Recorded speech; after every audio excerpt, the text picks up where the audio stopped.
What's up, y'all? It's the girl Yay. Happy Wednesday. Today I make the IKEA meatballs. This is the bag.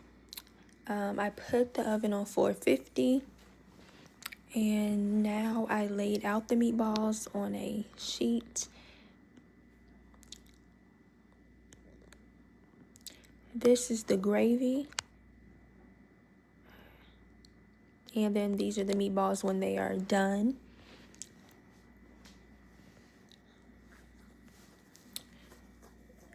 Okay, this is the gravy mix. You just put it in a little pot on the stove, add water, and have it come to a boil.